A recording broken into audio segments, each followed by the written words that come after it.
Welcome to Defeat Your Cravings, hosted by Dr. Glenn Livingston, PhD. Glenn has held his doctorate in psychology for more than 30 years and is also a former multi-million-dollar consultant to the big food industry and uses his experience to help you defeat your cravings.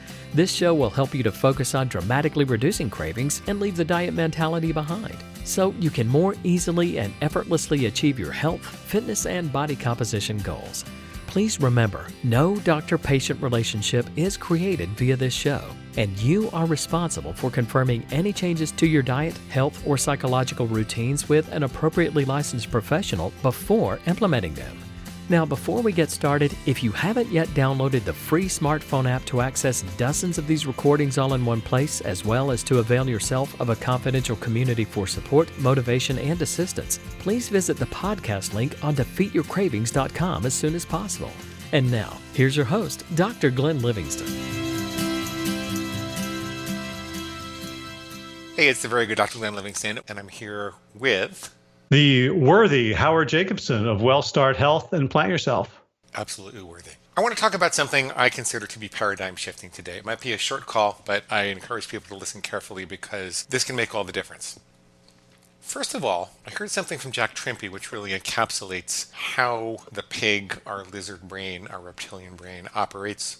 It will get away with whatever it can get away with. And what Jack Trimpey said was that addiction expands to the tolerance that surrounds it. Addiction expands to the tolerance that surrounds it. For the longest time, I thought that that meant that I had to set things up so that the pig couldn't get away with things anymore. And if you look at the typical person that gets really motivated and stays motivated, there's something that's staring them down, like diabetes or cancer, knee pain or arthritis or something like that, where they really feel like they can't get away with it anymore. And they let their pig eat as much as the pig could until it couldn't be done anymore. And so I thought that the most important way to overcome the pig was to convince myself that I couldn't get away with it. So for example, when I struggled with giving up salt, I did a lot of research to figure out what damage salt does, even if you don't have high blood pressure, because the typical person believes that the only bad thing about salt is the high blood pressure that it can create. And I found out that you can actually have a hemorrhagic stroke. Your odds are elevated even in the absence of high blood pressure. And so that kind of put my pig more in the corner, like it couldn't get away with it anymore. Same thing with rice and beans. There's nothing wrong with rice and beans for the vast majority of people. But for me, I was really overdoing it and had to figure out that there was a chemical that's created when you cook starch, when you cook meat also. It's called a heterocyclic amine, and there's a particular one called harmane, which aggravates a condition I have called a benign tremor, and therefore I could not get away with having rice and beans. And sometimes the pig would say, well, you could get away with one more time, and it'll go away in a couple of days. Then I remembered that a lot of psychology is based upon moving beyond the pleasure principle. This is an article that Freud wrote, an essay that Freud wrote way back when. And I'm not a big, giant, hairy fan of Freud. I think that he had something to say. Some things were useful, some things were not. Some things were very context sensitive in the Victorian times in which he was working, so they'd be anachronistic now. But this is one of those things that I thought was pervasive and stood the test of time, which was that maturity meant moving beyond the pleasure principle. You can choose your behaviors not necessarily based upon how much pleasure or pain they produce, which would say that we're not really much better than rats or even amoeba if you're really looking at it like that. But you can make choices based upon your intellectual evaluation of what they're going to do in your life, what kind of person you want to be. And so once I remembered that, I said, well, it doesn't matter if I could get away with it. It doesn't matter if the pig could get away with it. I don't want to get away with it. I want all these other things in my life that I know not having salt or not having rice and beans is going to produce for me. So it doesn't matter how pleasurable it is. It doesn't matter whether it's painful enough. I don't live based upon pleasure and pain. I mean, I consider it, but it's not my primary consideration. My primary consideration is my intellectual evaluation of what's good for me and what direction I want to go in. I guess what I'm saying is I believe that a great deal of what I produce is designed to move us beyond the pleasure principle. So when your pig says you can get away with it, he says, yeah, but who cares? I don't live like that. I make my choices not based on pleasure and pain, but what I want to accomplish in the world. Anyway, that's the short insight that I have, but I think it's paradigm shifting. The corollary to that is that people tend to fall in love with their feelings. They're going to feel so sad if they don't eat this pig slop. They're going to be too anxious. They're going to feel too guilty if they don't eat it.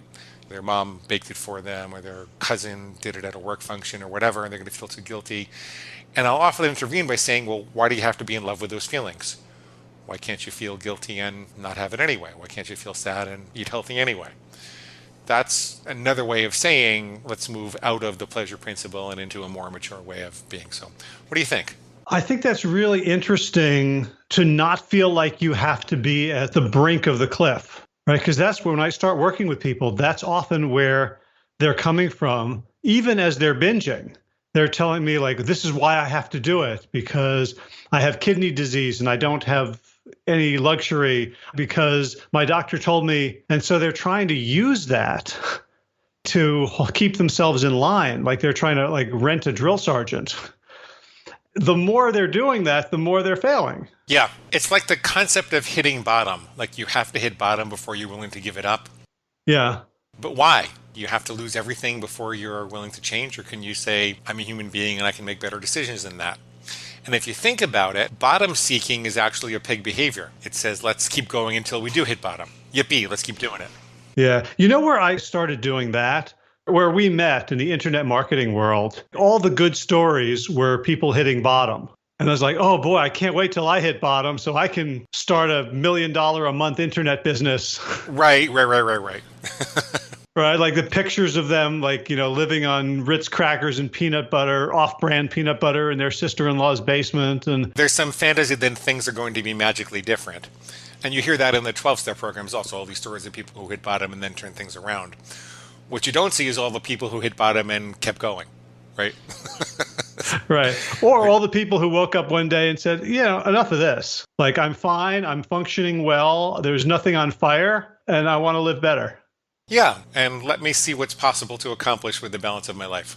Yeah, I did a Facebook Live today. When I started teaching at the college level, a mentor of mine said, you know, your students can either get A's or they can learn the stuff, but the two don't necessarily correlate or overlap. What do you mean? How is that related? Well, so I was thinking about this thought experiment that suppose like old Glenn, you were like 60 or 80 pounds overweight and totally binging on food. If I gave that old Glenn a choice and I said, you can either be exactly the same person you are with the same habits, the same weaknesses, the same mindsets, the same strengths, the same outlook on life, and magically you can get to your ideal weight and stay there. Or you can change, you can become the kind of person you want to be with control over yourself, with self-esteem, and you don't lose the weight. Which would you choose? At that time, I probably would have wanted to be my ideal weight. Yeah, I think all of us at that point choose the first one. Those of us who succeed at some point shift to the second one. Yeah, I see what you're saying now. It's not about the results that we want. It's the lower blood pressure or painting ourselves into the corner. The problem with that is the better you do, the farther you are from the corner. Right. Right. So are you familiar with the work of Robert Fritz? He wrote a book called The Path of Least Resistance. Oh, God, a long time ago, right? Yeah. Live your life like an artist. Like artists, when they're almost done with the painting, they don't lose focus.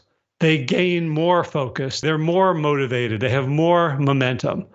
Whereas most of us, if we're trying to lose weight or change a habit, the closer we are to our goal, the more leeway we give ourselves to slip up. That's interesting. It's because we have this oscillating mindset because what we really want to do is avoid the bad thing. And so the farther we get from the bad thing, the less hard we have to work to avoid it. That makes sense. That's really interesting. Cool. You always have an interesting perspective when I talk about these things. You have an interesting perspective even when I don't talk about these things. Yeah. I aim to please. Anything else you want to say about it?